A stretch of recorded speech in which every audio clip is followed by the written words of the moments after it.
Bincom, bincang Kominfo Santi.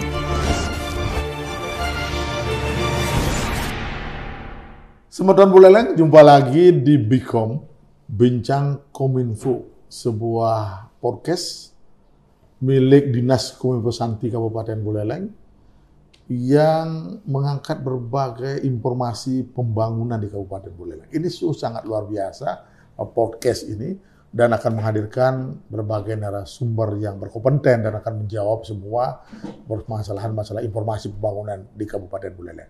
Nah, podcast ini akan tayang setiap hari Selasa.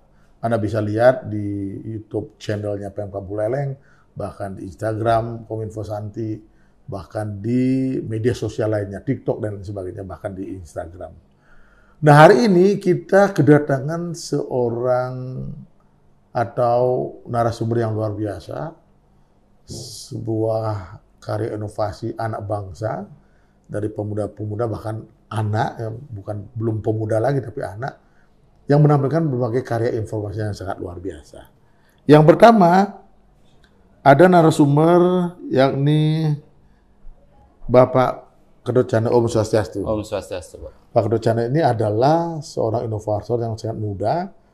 Beliau menghasilkan ataupun menjadikan limbah plastik yang sudah tidak berguna menjadi sebuah filamen 3D yang luar biasa. Nah, apa itu filamen 3D? Nanti kita bahas semuanya bersama Kedut Chandra. Yang kedua, narasumber kita ini adik yang luar biasa juga dari Kubu Tambahan, ya, SMP Negeri 2 Kubu Tambahan. Beliau adalah Idewo Gede Agung Dian Putra Purwita. Ya. Anak muda yang masih duduk di bangku SMP telah menciptakan sebuah karya inovasi yang disebut dengan DD-Bot. Bisa dilihat di depan saya. Inilah hasil karya inovasinya. Ini sebuah hasil inovasi bagaimana robot ini bisa berkomunikasi dengan manusia. Dengan setiap orang yang menanyakan apapun akan dijawab oleh robot. Nanti kita akan bahas bersama-sama bagaimana ide ini muncul. Saya ingin ke Pak Kedut Chandra dulu. Pak Kedut, apa kabar hari sehat ya? Sehat, Pak. Baik. Baik, sehat. Masih berinovasi terus? Masih tetap. Nah, ini kan menarik sekali Pak Kedut Chandra. Iya. Bahwa barang yang tidak berharga gitu kan, limbah plastik, kemudian Anda ciptakan menjadi sebuah elemen 3D. Sebelum ke apa itu elemen 3D, kira-kira ide pertama muncul dari inovasi ini apa yang dilakukan? Ide pertama kali muncul ketika saya membuat filamen 3D ini, khususnya limbah botol plastik ya. Botol plastik, semua macam botol plastik? Semua macam limbah botol plastik, kecuali galon yang gede dan ukurannya tebal. Tapi yang ada merek tertentu, galon bisa dipakai. Nah, gitu. Tapi pertama kali ide ini muncul adalah ketika saya lagi main-main nih sama anak-anak, gitu. Terus kebetulan saya punya 3D printing anggur. Iya. 3D printing anggur. Lama nggak kepakai karena beli bahannya tuh lumayan mahal. Nah, sama anak saya coba nih, coba kira-kira bisa nggak pakai limbah botol, gitu kan. Anak saya kebetulan kan suka beli air minum ya. Iya. Suka beli air minum, istri juga suka beli air minum yang botolan, kemasan botolan. Akhirnya saya coba mengalami gagal dari tahun 2019. Ini mengalami kegagalan. Ya, jadi 2019 mulai. Nah, bikin sesuatu ini dari tahun 2019 gagal terus. Iya, tapi kenapa harus botol plastik? Karena gini, elemen 3D printer itu bahannya berupa plastik. Jadi dibagi jenis-jenisnya tertentu, ada yang namanya PLA, ada yang ABS dan lain-lainnya. Nah, ada juga yang bahannya memang PET. Gitu. Ya. Nah, kebetulan bahan PET itu ada pada limbah botol plastik itu sendiri. Jadi yang berwarna bening, karakternya adalah berwarna bening. Ya. Gitu. Kenapa kemudian basic Anda di inovasi memang? Di teknologi? Iya, saya di IT, Pak. Di IT. Okay. Tapi kok kemudian tercipta bahwa plastik itu akan menjadi elemen itu? Dari mana awalnya muncul? Referensi sih banyak dari 2019. Awalnya mencoba aja dulu. Mencoba. Nah, setelah gagal-gagal, coba-coba cari referensi. Berarti tahun 2019 mulai. Berapa kegagalan itu sampai tahun banyak, berapa? Pak. Sampai sempat vakum juga. Vakum.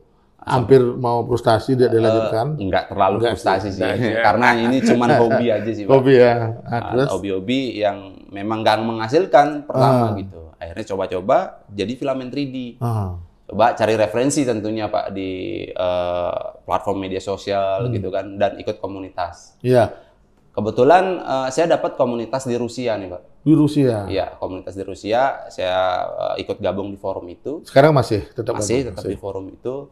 Terus ada beberapa juga marketplace yang menyediakan 3D-nya itu, file-file 3D-nya itu. Saya join di sana. Nah, akhirnya belajar, ketemu formulanya. Ketemu formulanya tahun berapa itu? Di tahun 2022-an deh. Kayak akhir-akhir 2022, Pak. Baru berarti ya? Baru. Aha. Jadi di akhir 2022 itu saya dapat formulanya. Ternyata simple. Iya. Barang yang saya ketemukan untuk bahan pembuatnya itu ada di sekitar saya. Iya, banyak lagi ya. Banyak. Ternyata saya bisa memanfaatkan karena saya sama ponakan itu buka bisnis telur, penetasan telur ayam. Iya, iya. Nah, saya pakai itu karena gagal juga nih ponakan saya gitu. Saya ambil itu, terus saya coba modifikasi, terus dengan penggulungnya juga saya modifikasi. Akhirnya ketemu, dan bahan-bahan elektronik bisa diketemukan di Singaraja juga, di Buleleng ya. gitu. Jadi bahan bakunya gampang. Gampang dicari. Ya Pak Chandra, jadi elemen 3D itu apa sih Pak?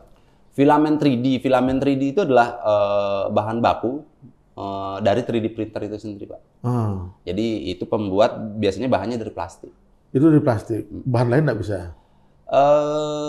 Sementara dari plastik itu ada yang bahan yang lain lagi, Pak. ABS namanya, yang tadi saya sebutin, PET. Menjadikan kemudian limbah plastik ini menjadi filament 3D itu, apa yang dilakukan? Bagaimana proses itu? Ini kan orang yang awam kan berpikir, gimana nih plastik menjadi filament 3D untuk printer gitu kan? Sebenarnya bagaimana melakukannya, ada nih, saya juga ada platform, YouTube juga, saya sering sharing di sana. Jadi bisa cek, dan teman-teman dari Diskominfo juga kemarin tuh memfasilitasi Apa nama YouTube-nya itu? Ketut Cana, Pak. Ketut Cana, ya.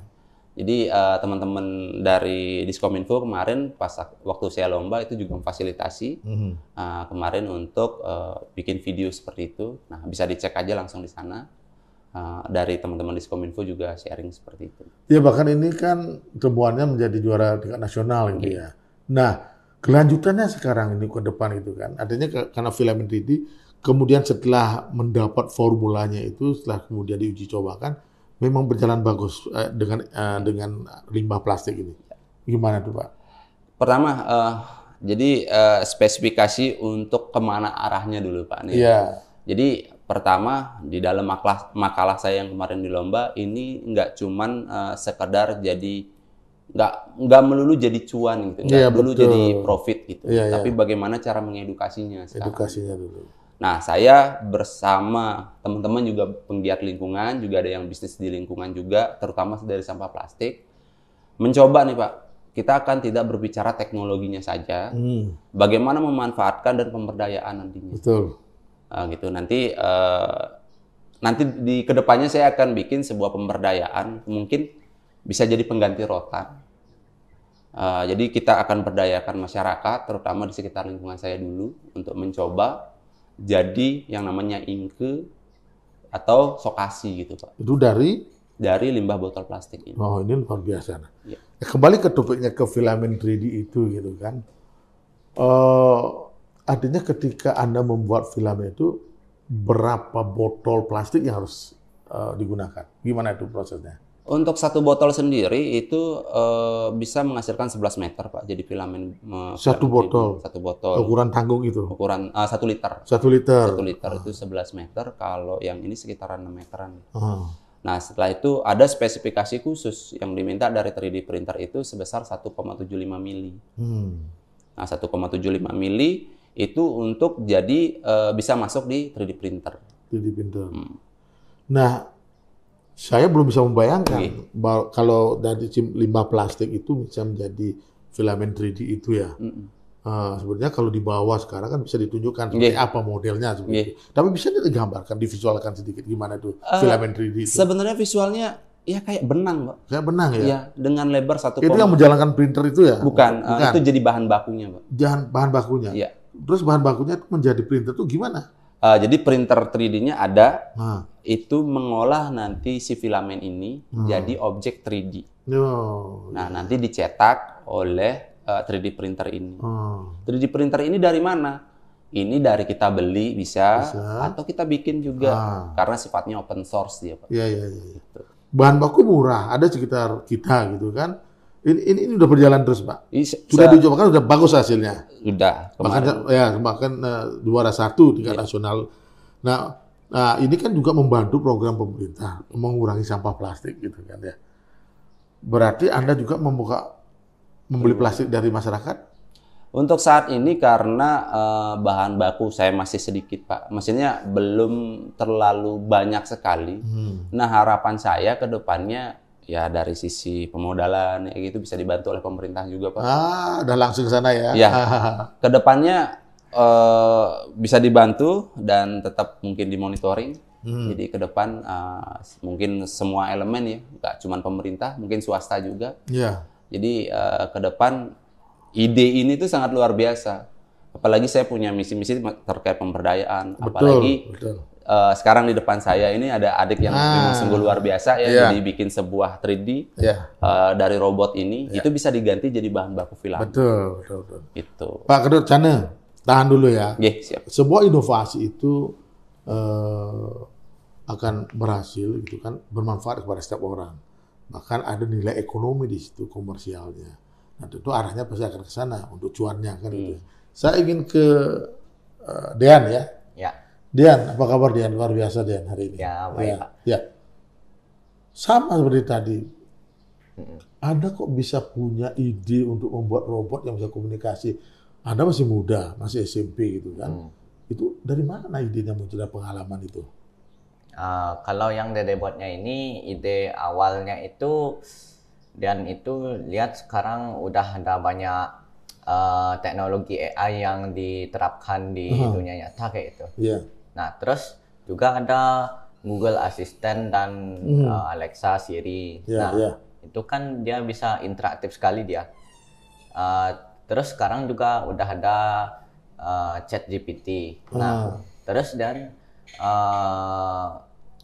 cobalah itu buat semacam Google Assistant, ChatGPT itu. Terus setelah itu dan melihat kan banyak ada sekarang robot-robot itu diterapkan di restoran kayak itu kan. Kenapa dia milih robot? Ya, karena kan belum ada yang buat kayak itu. Belum ada yang buat? Robot yang bisa berbicara dengan kita. Sebenarnya sudah ada yang buat, tapi belum seinteraktif itulah. Ya. Robot dari ide untuk inovasi itu, apa memang ini ide originalnya dari Dean atau memang ada motivasi dari orang tua atau teman sekitar? Gimana? Ya, kan, asli? Ya ini ide sendiri ya itu dari Dean. Terus kalau dari orang tua ya memotivasinya mungkin membelikan alatnya kayak gitu. Membelikan alatnya. Ya. Jadi ini robot ini bisa komunikasi. Apa saja misalnya bisa jawab dia? Belum seperti itu. Belum. Terus gimana proses kerjanya ciptaan inovasi Dean robot ini? Cara kerjanya kita itu ngomong sebuah perintah buat ngaktifin robotnya dulu, terus itu dah tanya-tanya dia sesuai yang udah Dean coding di sini. Yang sudah direkam. Ya. Di luar yang direkam nggak bisa. Ya. Jadi banyak dong kata-kata yang harus direkam di situ untuk masuk untuk robot bisa menjawab ya. Tapi sekarang Dean udah gini kan ganti dia biar dia itu speak recognition ya, mengubah dari suara manusia menjadi teks kayak itu. Ya, baik Sobat Bulelang, coba kita lihat bagaimana cara kerja inovasi yang dibuat oleh Dean ini berupa Dedibot. Silakan Dean coba diperagakan untuk komunikasinya. Sobat Bulelang inilah, silakan. Tunggu dulu. Dan ini sebuah inovasi yang luar biasa, Sobat Bulelang, anak muda yang menciptakan. Hai robot, aktifkan. Halo teman. Itu dia. Kita bisa ngomong misal apa kabar? apa kabar? Aku sangat baik, terima kasih bertanya. Udah luar biasa. Teman-teman. Apalagi yang bisa tanya? Misal kita bisa juga tanya cuaca. Ya, coba. Bagaimana cuaca hari ini?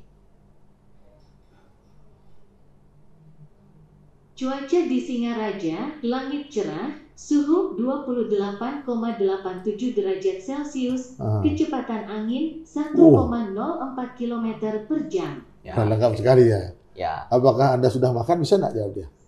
Belum. Belum ya. Sekarang adalah ulang tahun Bapak Presiden Joko Widodo. Wah, udah ada yang informasi ya? ke-62. Padahal belum ditanya sudah jawab dia ya. Ini apa namanya? Dia itu kan, misal kalau kita ini masih ada sedikit bug kayak gitu, misal kita ngomong asal kayak gitu, dia bisa ngerespon. Oh gitu. Ya, masih perlu sedikit pengembangan lagi. Ya, jadi kalau dimodifikasi ini kan berupa tengkorak gitu ya. Ke depan ini kan akan menjadi jasa pelayanan ya, untuk di sebuah restoran atau di mana-mana gitu kan untuk itu. Itu bagaimana rencana ke depan untuk modifikasi ini? Modifikasinya mungkin dan tambahin dia kepalanya bisa gerak-gerak. Nah, terus bahkan bibirnya juga bisa berucap gitu kan ya, bergerak ya. Bisa? Ya, bisa. Terus dia juga mungkin dia mau tambahin tangan kayak gitu. Ya, biar dia itu bisa yang wujudnya seperti manusia gitu kan ya. Wujudnya seperti manusia. Jadi berapa lama membuat ini dan biayanya berapa?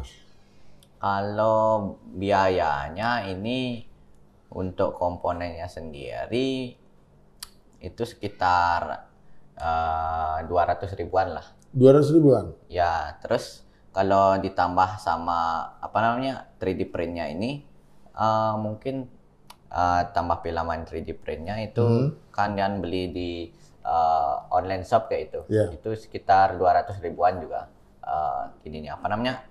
filamennya. Iya. Ya. Nah, ini kan menarik nih inovasi. Bahkan kemarin di GPES juga ikut pamerannya gitu. Ya. Bagaimana kemudian motivasi dari pemerintah daerah maupun di sekolah adik terhadap hasil karya inovasi yang adik buat ini? Kalau di sekolah itu ada perhatian nggak? Belum ada. Ya, belum. Kenapa belum? Dan juga tidak tahu, tapi kan mungkin karena di sekitaran sini kan masih jarang gitu ya, sekarang main robotika kayak ini. Ya. Kalau pemerintah daerah? Kalau pemerintah Kominfo sendiri, nah kan kemarin Kominfo yang ngajak pameran. Ya, kalau Kominfo sendiri itu udah ada dukungan lah itu. Ada dukungan. Ya. Dukungannya berupa apa itu? Ya, berupa uang itu dikasih sama Dian. Oh gitu ya. Berarti Dian ini kan akan menjadi sebuah karya pekerjaan gitu kan. Ya. Ini kalau ini viral ini kan mungkin banyak orang misalnya sudah ada yang pesan hari sampai sekarang belum ada.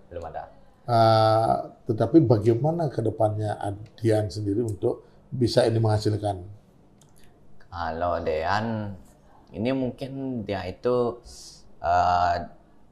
dan tambahin dia pakai Raspberry Pi ya, biar nggak perlu itu semacam mini PC dia, biar nggak perlu disambungin ke laptop. Nah itu dia, kan menarik. Tinggal membawa robotnya saja. Gitu. Ya, tinggal robotnya saja. Iya. Ke depannya, nah adik sekarang ini udah puas dengan hasil ini? Belum? Ya belum. Apa yang mau dikembangkan lagi ini, robot ini? Itu dah mungkin tambahin lagi bagian-bagian tubuhnya, terus ini kan masih kelihatan acak-acakan begini kabarnya. Oh iya. Belum rapi gitu ya. Belum rapi. Dia ada penanya dari netizen mengatakan bahwa robot ini akan dijual nanti gitu kan. Gimana ke depannya? Kalau robot ini ya mungkin kalau misal ini udah bagus, mungkin ada yang mau beli kayak gitu. Ya. Dijual ya? Ya, mungkin aja dia jual. Kalau idenya diambil mau enggak? Oh, enggak. Makanya harus didaftarkan hak kekayaan intelektual nanti gitu kan. Ya. Sehingga menjadi hak paten atau hak miliknya. ini kan kalau hak kekayaan intelektual itu kan sebuah penghargaan ataupun karya intelektual anak bangsa, manusia atas hasil karya dan produk yang dihasilkan, sehingga tidak bisa dijaplak oleh orang lain. Ya. Nah, keinginannya Didi ke depan apa untuk robot ini? Mau Kalau- diapakan robot ini? Oh, kalau ini mungkin dia mau integrasikan dengan ChatGPT ya itu. Biar dia bisa jawab semua pertanyaan yang kita tanyakan. Ya, kalau sekarang ini sementara berapa kata yang bisa jawab? Artinya yang sudah direkam. Ya mungkin sekiraran 7 sampai 10 lah. Ya. 7-10 pertanyaan. Ya. Masih sedikit dong ya itu ya. Ya masih sedikit. Tapi ini kan sekarang udah on dia gitu. Bisa lagi kalau ditanya apa harus hidupan lagi, harus tanya buka lagi gimana? Oh enggak, kalau dia udah hidup ya langsung tanya aja. Sekarang bisa tanya lagi coba. Bisa. Apa tuh coba? Misal coba lihat dulu. Yang sudah direkam ya berarti ya. Ya. Aha. Mungkin kita coba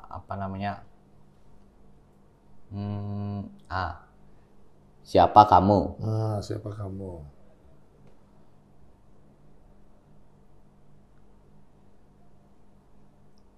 Namaku Dede Bot versi 2. Aku dibuat oleh seorang anak bernama Din Putra. Sekarang umurnya 13 tahun. Iya, lengkap Dia sekali ya. sangat suka programming. Dia berasal dari Buleleng, Iya. Bali. Coba tanya Dik, apakah Anda sudah punya pacar? Kalau itu belum. Belum ya, nanti. Ya. Ini menarik gitu. Makanya dia luar biasa dia karyanya ini, mudah-mudahan karya ini menjadi viral nanti kan, bahkan orang tertarik semua. Tapi yang menarik ini adalah bahwa sebuah inovasi itu akan berhasil. Sekarang adalah ulang tahun Bapak Presiden Oh, langsung dijawab ya? Widodo Padahal yang tidak nanya ya? ke-62. Ya. Untung kamu mengingatkan. Dengan sini karena sensornya mungkin ya, atau Ya. sudah disiapkan untuk itu ya. Ya karena mungkin codingannya belum sempurna kayak itu. Belum sempurna. Ya, Jadi butuh pendamping nggak untuk ini, untuk penyempurnaan ini? penyempurnaan ini kalau misal Dean itu udah mungkin nanti codingannya sama sekali nggak bisa Dean pecahin, misalnya ada error, mungkin perlu ini ya. Perlu pendamping ya. Ya. Ini terusnya Dinas Kominfo saat ini dan Balitbang ini punya peran untuk mendampingi dia. Gitu ya. Ya. Saya ingin ke Pak Chana lagi, Pak. Pak Chana, filamen 3D gitu ya. Ini yakin nggak ke depan ini akan bermanfaat gitu kan, artinya karya inovasi Anda? Sangat yakin, Pak. Sangat yakin. Ya.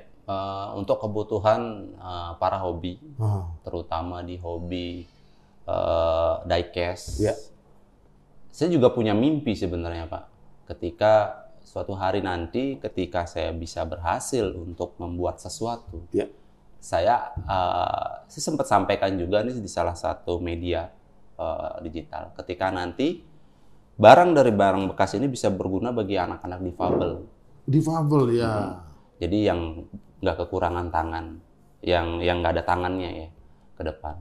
Nah mungkin ke depan kalau programmingnya dari Dean ini sudah berhasil gitu, saya mungkin akan minta bantuan Dean untuk ikut dalam programming project itu, Pak. Jadi saya punya suatu hari nanti itu barang-barang bekas seperti ini bisa berguna. Gitu. Iya. Jadi anak-anak difabel bisa pakai, karena kan tadi ada bagian tubuh yang belum di ini untuk robotnya gitu. Nah, saya pakai tangannya aja, Betul. pakai kakinya aja untuk anak-anak difabel itu. Kolaborasi nanti. Kolaborasi nantinya. Makanya saya senang ketika Dean juga ikut hadir ke depan. Bagaimana sih ininya gitu saya juga. Nah tentunya kembali lagi ke masalah botol ini ke depan bisa terpakai dengan bagus. Nggak cuman seperti saya yang tadi bilang, nggak cuman hanya cuannya aja kita gali. Edukasinya yang paling Edukasinya penting. juga. Kan jarang anak-anak muda yang punya ide kreatif seperti ini. Dok. Bagaimana Dut Chana, karena seorang inovator bisa memotivasi anak-anak muda terutama di Buleleng supaya budaya inovasi itu tumbuh. Gitu. Pertama kembali lagi ke peran serta pemerintah ya. Seperti Bapak tadi bilang, Diskominfo, Balitbank, ya, betul. dan lain-lain yang punya misi ke depan bagaimana Buleleng ini menjadi yang terbaik untuk anak-anak mudanya. Tentunya kayak pesan kemarin di BDF gitu, Buleleng Development Festival. Betul. Apakah sudah benar ini benar-benar di development Buleleng ini gitu? Contohnya anak-anak mudanya gitu. Nah, kami terutama dari sisi inovator ini sangat-sangat berterima kasih kepada Pemkab Buleleng secara umumnya, terus secara khususnya Dinas Pemberdayaan Masyarakat dan Desa, Diskominfo dan lain-lainnya yang sudah ikut support ke kami hingga saya bisa juara 1 nasional terutama. Nah, terutama ini kedepannya development anak-anak yang punya bakat-bakat ini bisa terus dikembangkan gitu, Pak. Ya, ini kan kesulitan kadang-kadang di Buleleng sebetulnya banyak potensi, banyak inovasi gitu ya. Tapi kadang-kadang kesulitan untuk mencari data, ini inovasinya di mana seperti itu ya. Nah, kalau menurut Kedot Channel sekali, bagaimana sih perilaku, sikap anak-anak muda di Buleleng ini sehingga seperti Kedot Channel ini tumbuh motivasi inovasi itu? Tentunya Diskominfo ya, sekarang ke Diskominfo Pak. Jadi saya sangat berterima kasih juga pada Diskominfo gitu. Jadi tentang layanan-layanan publik. Ya. Nah, ini tentunya jadi pemicu juga Pak. Jadi pengembangan selanjutnya untuk inovator-inovator lainnya. Tentunya kami yang bergerak di inovator butuh referensi gitu. Terutama internet yang kami akan untuk ke global gitu. Nah, jadi kalau kedepannya bisa ngebimbing, ngedevelopment satu komunitas, itu jadi untuk bahan nanti nih. Bahan nanti untuk ikut dalam event-event nasional dan lain sebagainya. Nah, tentunya dibikinlah komunitas-komunitas seperti ini. Nah, tentunya nggak bingung lagi nih untuk ngedata. Tentunya peran dari Balitbank juga untuk survei ke inovator-inovator ini. Iya. Memang Balitbank sekarang sedang mendata di semua desa, apalagi sekarang ini adalah tahun inovasi dan KI ya, kekayaan intelektual, memberikan pelindungan hukum terhadap hasil karya inovasi. Bahkan tahun ini adalah One Village, One Inovasi. Ada 148 desa di Kabupaten Buleleng. Nah, ini kita One Village, One Brand, harus didata seperti itu. Pak Channel, tapi kalau kembali kepada hasil inovasi yang Anda buat itu, Pak, ini kan nanti ke depan pasti akan dimanfaatkan gitu kan. Apakah tidak ada investor untuk membuat itu sehingga berkembang? Artinya tidak permodalan dan lain sebagainya, sehingga ini kan terus inovasi kan harus berkelanjutan, tidak diam stagnan nanti ketika kemudian Pak Channel tidak punya modal untuk mengembangkan itu. Gimana Pak? Pertama, saya masih melakukan beberapa kerjasama sih Pak. Sudah ada sekarang? Sudah ada. Dengan teman yang memang juga di limbah ya. Terutama dia tuh dia mainin limbah tutup botol dijadikan beberapa bahan baku. Iya. Nah, seperti papan plastik dan sebagainya, saya masih kerjasama dengan mereka. Nah, terutama ide untuk jadi rotan ini ke depan bisa dimanfaatin seperti itu. Plastik jadi rotan? Iya, jadi pengganti rotan. Nah, nanti kalau sudah oke, udah bisa jalan dan kita cek kualitasnya, mungkin akan dilempar ke pasar. Oh gitu ya. Itu sih yang nanti harapan saya untuk di limbah plastik ini. Berarti selain filamen ini, ada produk lain lagi yang harus yang menggunakan limbah plastik. Apa itu Pak? Ada ide ke depan yang ingin Anda ciptakan inovasinya lagi? Seperti di furniture sih Pak, inovasinya. Jadi saya bekerja sama nanti, teman saya ini kan bikin sebuah kursi dan lain sebagainya. Iya. Nah, saya dari limbahnya dari rotan Pak, kawan? Ya, dari rotan. Saya sempat wawancara dengan rumah plastik. Ya, betul, itu dah. Rumah plastik itu kan dia menciptakan limbah plastik ini menjadi apa namanya? Papan. Flik ya. Flik itu adalah bahan industri untuk furniture, untuk apa saja gitu. Udah kerjasama di situ? Ya, itu udah. Saya ada beberapa, salah satu saya lagi pegang bikin CNC router namanya. Nanti bagaimana tutup botol yang sudah di ini tuh saya bikin sebuah CNC router buat dibikin macam-macam. Ya, Pak Kedot, ini kan juga sangat menarik, apalagi akan membantu program pemerintah untuk tidak menghilangkan sih, mengurangi sampah plastik seperti itu. Bagaimana kemudian motivasi dari pemerintah daerah terutama dari Dinas Lingkungan Hidup, Disperindak yang memang arahnya ke situ ya untuk artinya sama-sama berjalan untuk mengurangi sampah plastik di Buleleng. Tentunya dari Dinas Lingkungan Hidup, Pak, Sudah pernah ada pembinaan? Sudah ada pembinaan sih belum, Pak. Belum, Tapi ya? ada pembicaraan memang dari sebelum saya berangkat untuk ikut lomba itu memang sudah ada pembicaraan dengan saya dan saya sempat dikasih anugerah pada saat itu terkait Hari Lingkungan Hidup. Nah, pembicaraannya baru sampai di sana aja sih. Apa pembicaraannya? Nggak terlalu banyak, bahwa dia support. Support. Apapun nanti kebutuhan saya, Dinas Lingkungan Hidup akan support.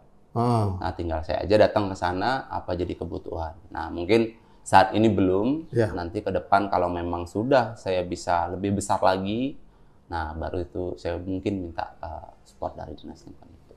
Hasil karya inovasi yang Anda buat ini sudah diterapkan di mana saja? Udah ada yang pakai nih?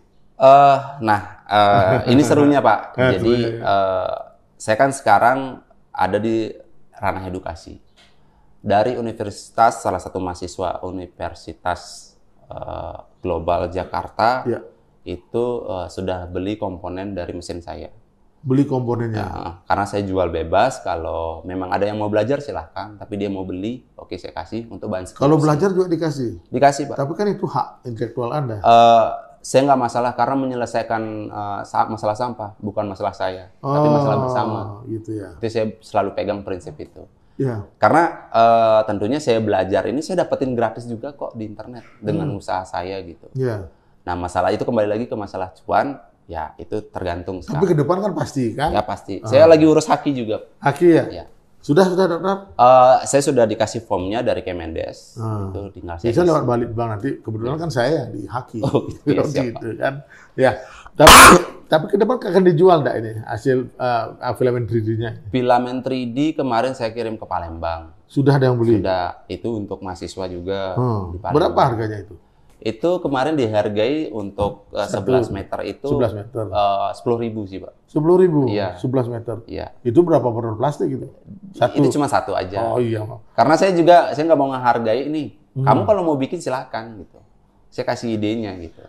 Kalau idenya itu muncul kemudian ditiru oleh orang, dikasih? Saya kasih, Pak. Kasih ya? Saya kasih karena memang itu udah kembali lagi untuk masalah sampah. Kalau memang perlu jual, nggak, artinya membuat 3D-nya itu, filament 3D-nya itu dikasih? Dikasih, nggak masalah. Nggak masalah? Nggak masalah, Pak. Tapi itu hak Anda itu. Karena kenapa sih saya... Ketika ada orang memakai, kan sebetulnya dapat royalti ke Anda gitu kan. Kenapa sih saya mau tak urus hakinya ini? Nah, ketika orang mau klaim, itu nggak bisa, itu aja sih, Pak. Oh, yang klaim. Tapi kalau mau buat, silahkan. Mau branding sendiri, silahkan. Oh, silahkan. Cuman saya nggak pernah akan menuntut hak apapun. Cuman saya hanya membatasi ketika orang mau haki aja gitu. Oh gitu. Tapi kalau mau jual, mau silakan. Berarti kan misi saya untuk bersama-sama mengatasi masalah lingkungan ini kan. Betul, masalah lingkungan. Kita bersama. Gitu. Tetapi yang dihargai itu kan adalah ide Anda menciptakan limbah plastik itu menjadi filament 3D itu. Itu juga akan diberikan? Diberikan, Pak. Nggak apa-apa hak kekayaan intelektual itu? Karena saya udah pegang misi, karena saya kan juga di IT nih, Pak. Open source itu harus dikembangkan. Harus dikembangkan. Kadang-kadang orang kan merahasiakan itu. Rahasia dagang, rahasia apa namanya, industri gitu kan. Tapi nggak apa-apa. Nggak apa-apa. Walaupun banyak orang menciptakan sama seperti Anda. Tanpa royalti gitu. Tanpa royalti. Oh, ini anak muda yang luar biasa seperti itu. Sebetulnya dengan potensi yang dimiliki itu memang harus dilindungi haknya dengan hak kekayaan intelektual. Ketika ada yang meniru hasil karya Anda yang beruntung kan. Karena mendapat royalti seperti itu. Saya sih nggak gitu ya. Pak. Yang penting misinya bagaimana sama-sama untuk melestarikan lingkungan kan seperti itu. Apalagi limbah plastik gitu kan ya. Oke, ini luar biasa. Dean, sama robotnya juga akan dijual nanti? Mungkin aja dijual. Dijual ya? Mungkin. Kalau umpamanya ini sudah sempurna gitu kan? Ya, kalau sudah sempurna dan berbagi semuanya, mau dijual berapa? Nggak tahu juga. Kan nanti bisa tergantung biayanya. Kan kedepannya Anda juga nggak tahu. Ya, tapi kalau investor yang membiayai Dede dikasih nggak? Membiayai untuk membuat ini? Masih pikir? Maksudnya gimana ya? Artinya ada yang memodali Anda, tapi Anda sudah menciptakan ini yang bagus, sempurna untuk dijual misalnya ke pelayanan-pelayanan restoran, hotel dan sebagainya. Misalnya gitu kan. Misalnya, mungkin Apa Anda bertahan dengan ide Anda, inovasi Anda untuk diri sendiri gitu kan? mungkin kalau Dean itu misalnya udah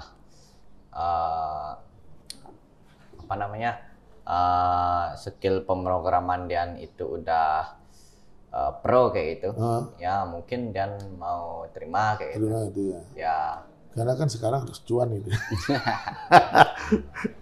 Dia masih muda sekali. Saya tertarik kali gitu ya.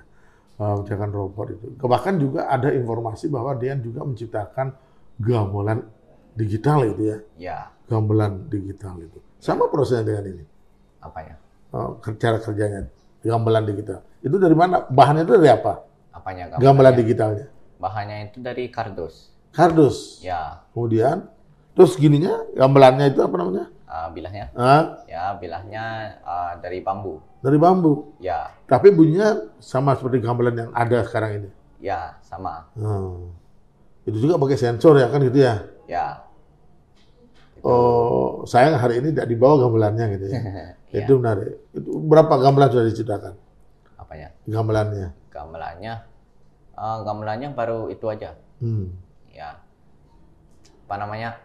Kalau berapa diciptakannya, ya baru satu. Baru satu. Ya, Udah ada rencana buat lagi. nah kan apa namanya gamelan itu juga belum apa namanya hasil akhirnya kayak gitu. Ya, Belum finishing gitu kan ya. Belum bagus. finishing. Dan dari hasil karya Anda seperti Didi Bot ini, kemudian apa namanya gamelan itu kan, inovasi semacam ini kan ada juga di mana-mana kan, ada. Ya. Apa ini pertama kali Didi yang buat? Kalau yang Dedebon mungkin udah ada ya. Udah ada ya? Kalau yang gamelan ya Belum ada. belum ada. Nah itu kan itu harus dikembangkan kan, karena sekarang ini kan anak-anak muda juga, adik-adik kan belajar gamelan kan bisa biayanya murah, tidak mahal dengan gamelan itu ya. Ya, Fungsi gamelan itu nanti sama seperti gamelan biasa digunakan, sama dengan nadanya itu sama semua, ya sama. sama semua. Jadi menarik ya Pak Chandra ya, anak muda ini ya luar biasa gitu kan. Sayang hari ini tidak dibawa gamelannya, kalau bisa kan kita bisa bergamelan di sini gitu kan. Baik, Semeton Buleleng, sebentar lagi akan saya kembali lagi dengan Kedot Chandra dan Dean, tetap bersama Bicom, Bincang Kominfo.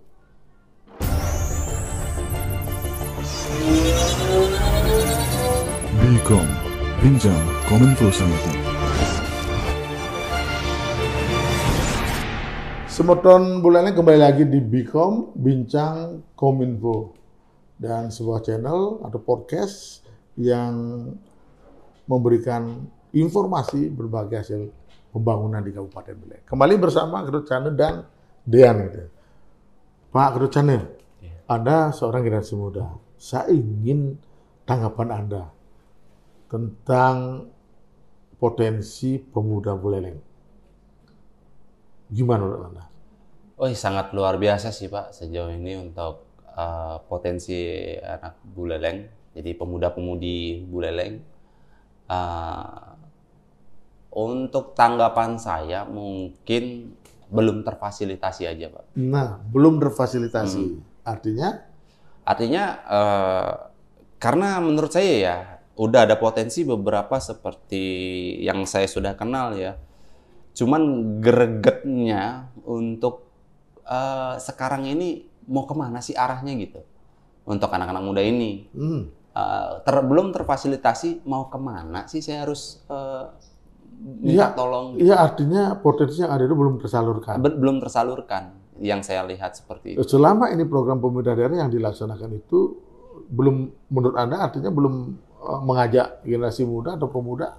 Mungkin butuh ini lagi ya, maksudnya kayak wadahnya lagi sih sebenarnya Pak ya, wadah dari ini. Karena gregetnya gini ya Pak, ketika saya lihat di beberapa tempat gitu, kurang gregetnya kayak promosi dan lain sebagainya, apalagi sekarang sudah tersedia banyak media platform gitu. Iya, betul. Dan idealisme dari seorang inovator itu biasanya aduh buat apa sih kayak gitu.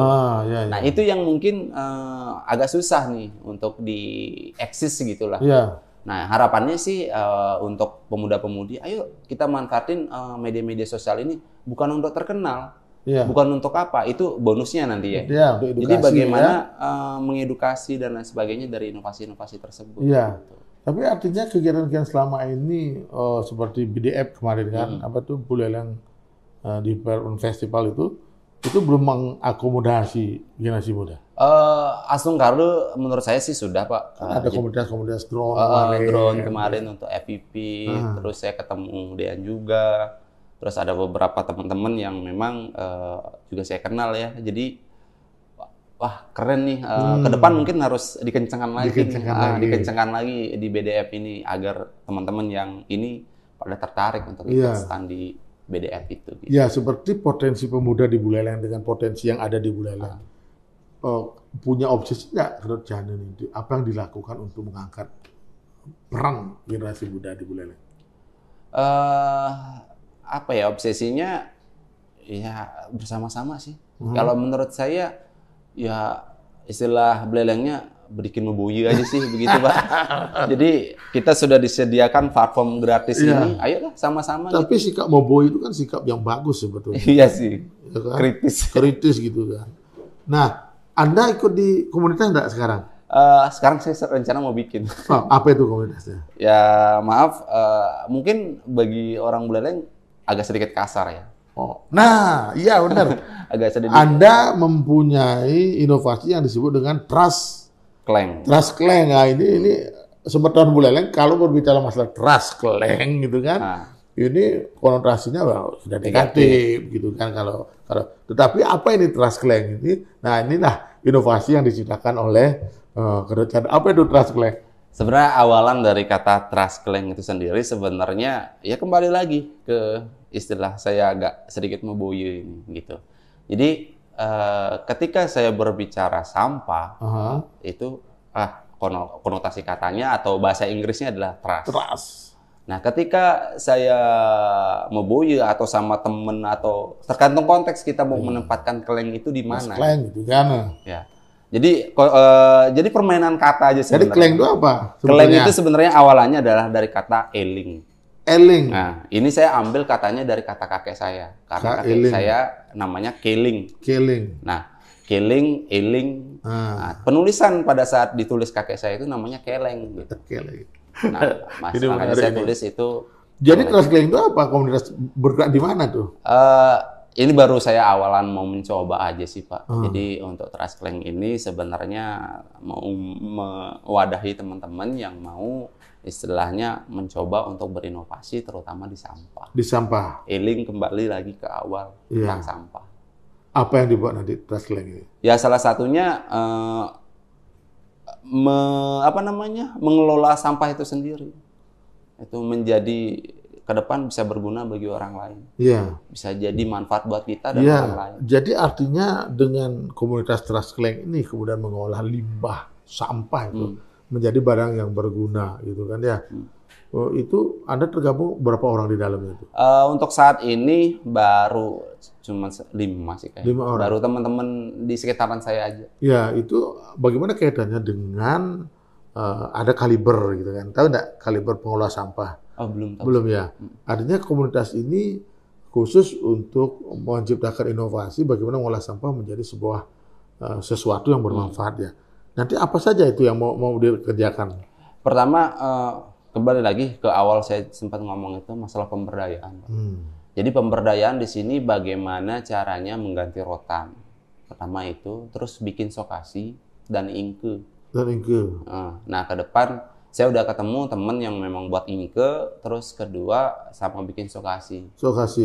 Jadi sampah apa saja itu yang digunakan nanti? Nah, semua sampah? Semua bahannya ya tentunya plastik. Organik, anorganik? Enggak, plastik aja. Plastik saja. Tentunya awalannya saya buat dari limbah botol dulu. Limbah botol.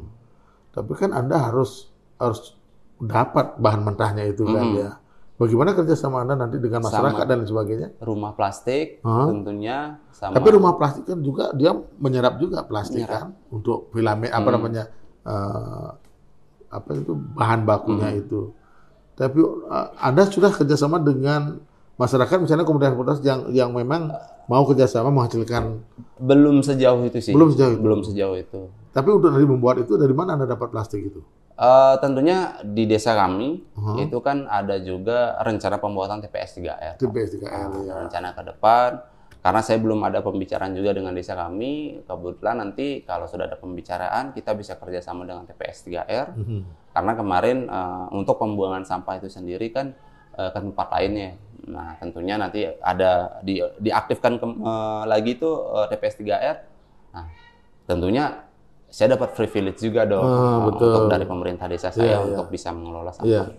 Ya, Sumedon Buleleng itulah komunitas trust Kleng namanya ya. Tapi jangan kemudian dikonotasikan ke hal negatif, karena trust itu adalah sampah, Kleng itu kembali eling bahwa kejati diri kita, bahwa lingkungan kita harus terjaga dari bebas dari sampah plastik seperti itu kan.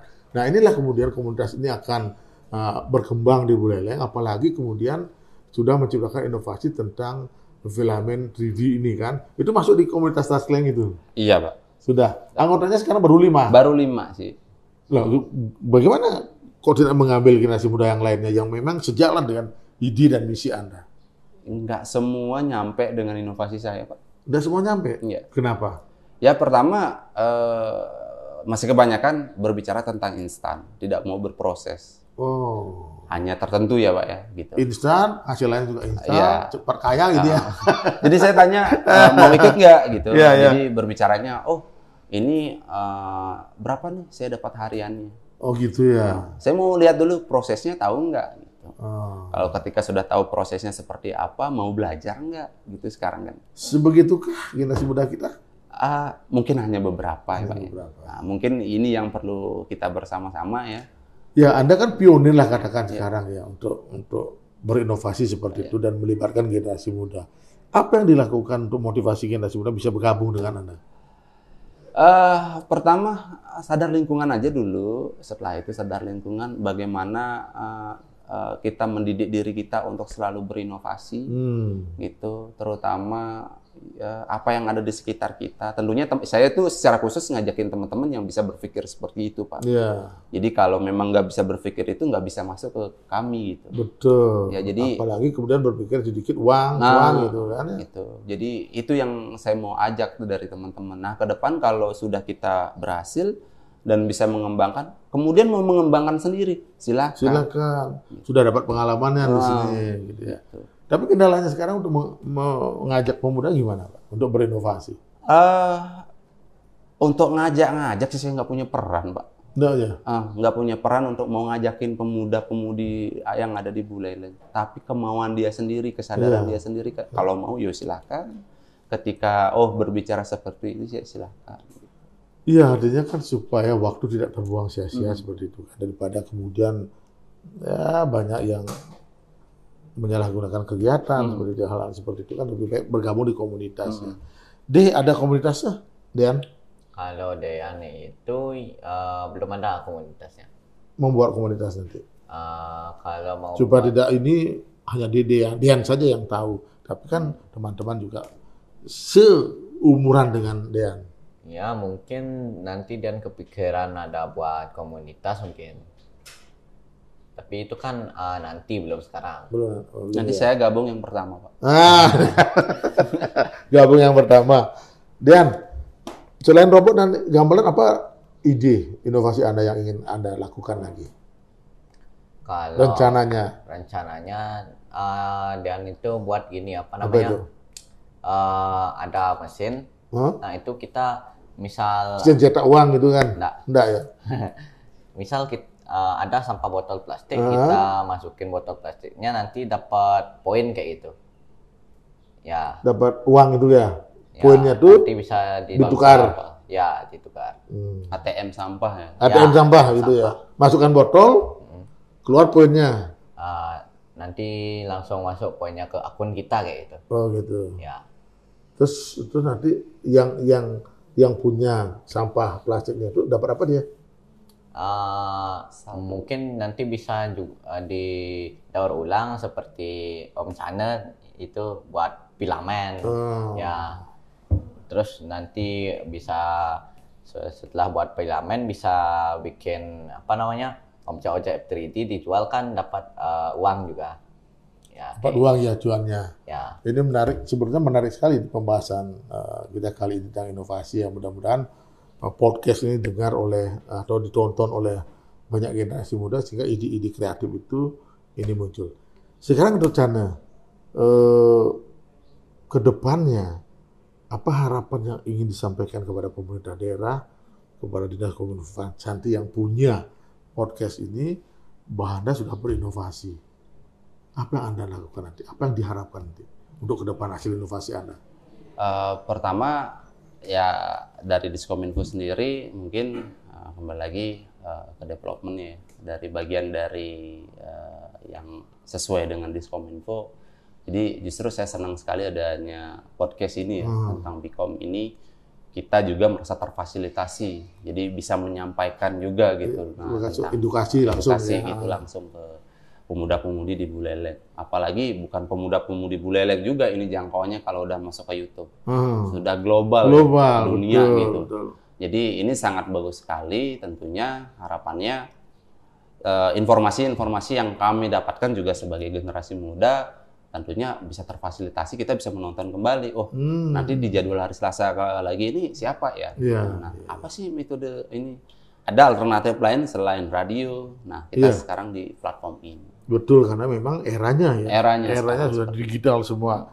Siapa yang tidak masuk di sana kalah bersaing gitu kan ya. Kalau inovasi ini kemarin Anda sudah ada di YouTube ya juga? Ada di YouTube, Pak. YouTube. Sudah semuanya. Ada semua dan beberapa kegiatan-kegiatan nanti yang saya lakukan, terus sharing ya seperti anak muda lainnya lah. Seperti gitu itu. Ya, luar biasa. Dan ke depan apa yang diharapkan dari pemerintah daerah? Dari pemerintah daerah mungkin ya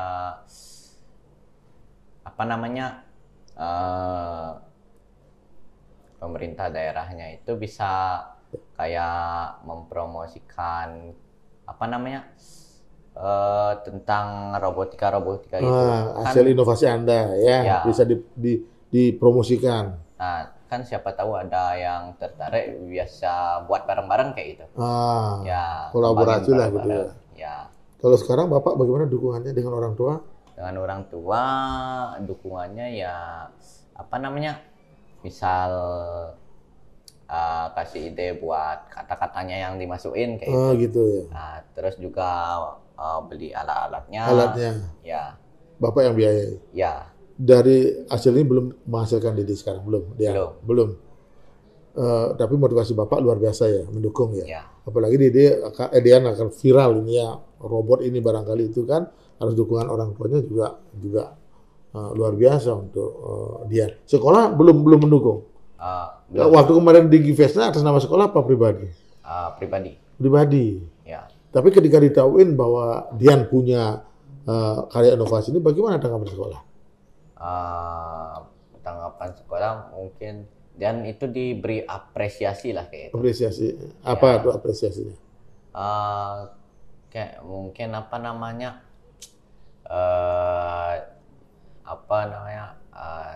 pas Dian tuh di GPS itu kan pas Dian pulang terus sekolah kan. Nah, Dian itu dihubungin lah di depan panggung bahwa Dian itu luar biasa gitu ya, menciptakan ini.